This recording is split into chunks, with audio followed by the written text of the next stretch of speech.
Hi, I'm Martha Saunders, and I'm the president of the University of West Florida. I'm sitting here in the music room of our Center for Fine and Performing Arts here at UWF.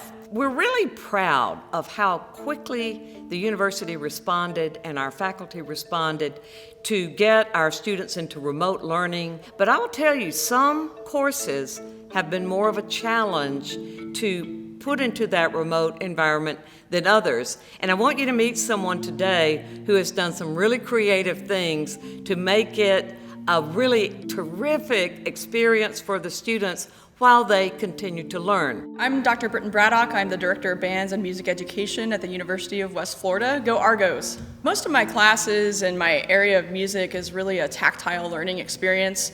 So it's been difficult to be remote teaching in those subjects. For my instrumental methods classes, we're hanging out on Google, continuing the conversation that is so vital to that class. And my clarinet lessons are pretty much continuing as normal, just separated by our screens. Hi, my name is Hanya Richberg. I'm a junior here at UWF studying music education. Using our Google Hangout and other resources like Google Drive and everything has really cut back on the stress, and having one central location where you're going to turn in everything and do all of your assignments has really cut down on the stress. Every Tuesday, Thursday, I get excited to go to my instrumental methods class. I'm never excited for a 9:30 a.m. class, but in that class I get to see, it's a small class and we're all very friendly with each other, and it's a chance that I get to catch up with my friends a little bit and talk about something we love, and it's exciting. So much of what we do is community-based, and I miss the students, they miss each other, but we are being successful in what we're doing.